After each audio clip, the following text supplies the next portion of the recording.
Hello, good evening to all of you. Dear students, biology के इस lecture में हम पढ़ेंगे fertilisation. What is mean by fertilization? You already know fertilization में क्या होता है. It involve the fusion of male and female gametes to form zygote. हमने आपको फर्स्ट एंड सेकंड चैप्टर के अंदर पढ़ाया था कि जब मेल और फीमेल के स्पर्म और ओवम दोनों मिल जाते हैं तो एक जायगोट का निर्माण होता है, उसे ही फर्टिलाइजेशन कहते हैं. आपको जानकर फर्टिलाइजेशन से पहले आपको बताया जाता है कि फर्टिलाइजेशन में क्या क्या होता है. आप जानते हैं कि ओवरी के अंदर ओवा बनता है. दोनों ओवरियों से मंथ में सिर्फ एक ही ओवा निकलकर बाहर आता है. इसी तरीके से टेस्टिस के अंदर स्पर्म का निर्माण होता है. ये टॉपिक्स हम ऑलरेडी आपको पढ़ा चुके हैं. तो इस तरीके से स्पर्म और ओवम के फॉर्मेशन के बाद में फर्टिलाइजेशन होता है. अब सवाल ये पैदा होता है कि फर्टिलाइजेशन होता कहाँ है. हमने आपको बताया था कि फॉलोपियन ट्यूब के 3 पार्ट्स होते हैं. आपको ये बताया गया कि फॉलोपियन ट्यूब्स के अंदर फर्टिलाइजेशन होता है. मान लो अगर राइट टाइप की फॉलोपियन ट्यूब का अंदर ओवा का निर्माण हुआ है तो फर्टिलाइजेशन राइट ट्यूब के अंदर होगा. अगर ओवा का निर्माण लेफ्ट ओवरी के अंदर हुआ है तो फर्टिलाइजेशन लेफ्ट फॉलोपियन ट्यूब के अंदर होगा. तो इस तरीके से जिस भी ओवरी के अंदर ओवा आएगा उसकी तरफ की फॉलोपियन ट्यूब के अंदर फर्टिलाइजेशन होगा. इस टॉपिक के अंदर हम स्टेप बाय स्टेप पढ़ेंगे कि फर्टिलाइजेशन के अंदर कौन कौन से स्टेप्स इन्वॉल्व हैं, किस तरीके से फर्टिलाइजेशन होगा, फर्टिलाइजेशन की प्रोसेस क्या होगी, फर्टिलाइजेशन ओवरी से ओवा का निकलने से लेकर किस तरीके से फर्टिलाइजेशन होगा फॉलोपियन ट्यूब के अंदर, हम स्टेप बाय स्टेप पढ़ेंगे. 3 स्टेप के अंदर फर्टिलाइजेशन होगा. Approach of sperm to ovum, penetration of sperm, the last fusion of gametic nuclei. तो सबसे पहले हम देखेंगे approach of sperm to ovum, यानी स्पर्म ओवम तक पहुंचता कैसे है. आपको ये बताया गया है कि ओवा फॉलोपियन ट्यूब के अंदर एंट्री कर जाएगा. उसके बाद में जैसे ही कॉपुलेटरी एक्शन होगा तो स्पर्म को फॉलोपियन ट्यूब के कॉपुलेटरी एक्शन के दौरान सीमेन को यहाँ वेजाइना के अंदर पेनिस के द्वारा रिलीज किया जाएगा. उसके बाद में स्पर्म लैशिंग मूवमेंट के थ्रू यूटेरस से होते हुए फॉलोपियन ट्यूब तक जाएगा. हम कंटेंट के अकॉर्डिंग देखें तो वन बाय वन हम स्टेप पढ़ेंगे. जब कॉपुलेटरी एक्शन होगा तो मेल अपना पेनिस इंसर्ट करेगा वेजाइना के अंदर. तो इस तरीके से वेजाइना के अंदर पेनिस के द्वारा 3 से 5 ml सेमिनल फ्लूइड, जिसके अंदर 200 से 300 मिली स्पर्म है, उसको रिलीज किया जाएगा. जैसे ही वेजाइना के अंदर स्पर्म को रिलीज कर दिया जाएगा तो वो वेजाइना के अंदर से मूवमेंट करना स्टार्ट करेंगे. तो यूटेरस के अंदर जैसे वेजाइना से यूटेरस के अंदर करेंगे तो वेजाइना से यूटेरस के अंदर इसी पोर्शन में यहाँ जो ओपनिंग है यूटेरस की वहां तक 50% स्पर्म किल कर दिए जाएंगे. तो इस तरीके से जो वेजाइना की एसिडिटी है 50% स्पर्म को यूटेरस की ओपनिंग के अंदर ही किल कर देते, क्योंकि यूटेरस बहुत ज्यादा हाईली एसिडिक होता है. तो यूटेरस की एसिडिटी 50% स्पर्म को किल कर देती है. उसके बाद में बहुत सारे स्पर्म जो वेजाइना के अंदर फैगोसाइट्स हैं वो बहुत सारे स्पर्म को किल कर एंगल्फ कर जाती है, खा जाती हैं. कुल मिलाकर लगभग 100 स्पर्म के लगभग फॉलोपियन ट्यूब तक पहुंच पाते हैं लैचिंग मूवमेंट के द्वारा.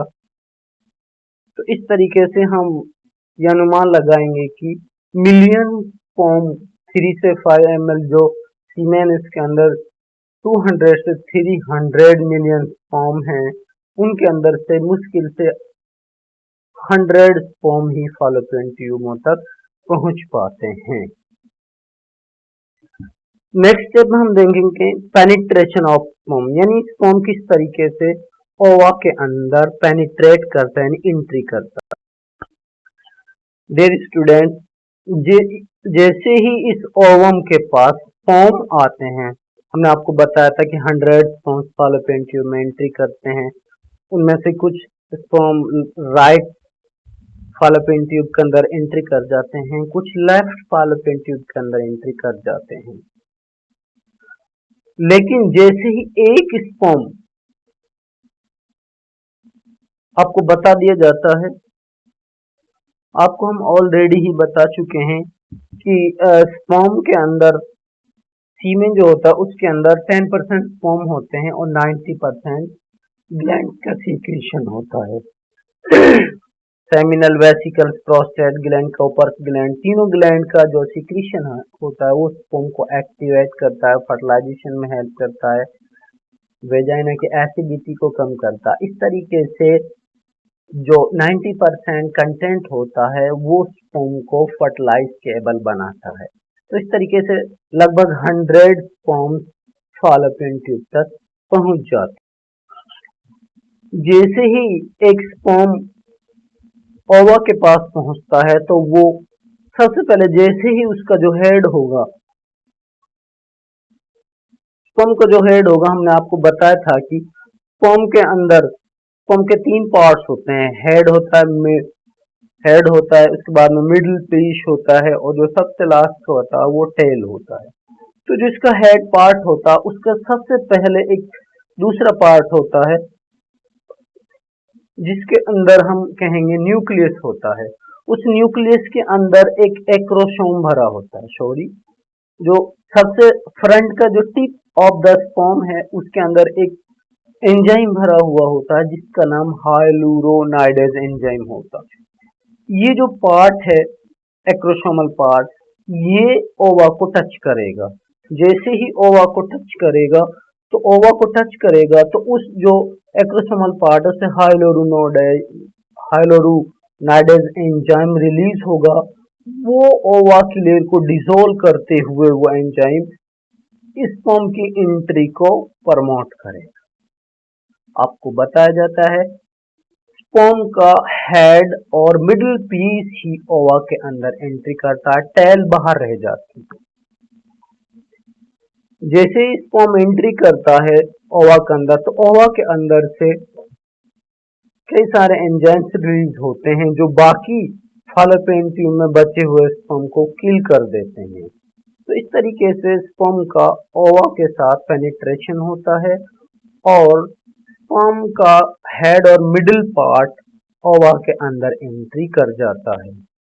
इससे पहले आपको हमने बताया था कि स्पर्म का साइज ओवा के कंपैरिजन में बहुत छोटा होता है, और यानी स्पर्म बहुत छोटा होता है और ओवा बहुत बड़ा होता है। नेक्स्ट जो स्टेप है, थर्ड स्टेप, वो है फ्यूजन ऑफ गैमेटिक न्यूक्लियाई। तो जैसा कि आपको बताया गया, स्पर्म ओवा के अंदर एंट्री करने के बाद जिस कंडीशन में आपको बताया गया था कि ओवा जो है सेकेंडरी oocyte की कंडीशन में एंट्री करता है स्पर्म के ओवा के अंदर। तो इस तरीके से जब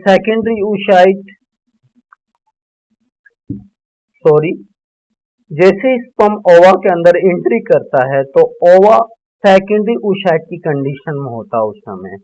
तो जैसे ही स्पर्म ओवा के अंदर एंट्री करेगा तो ओवा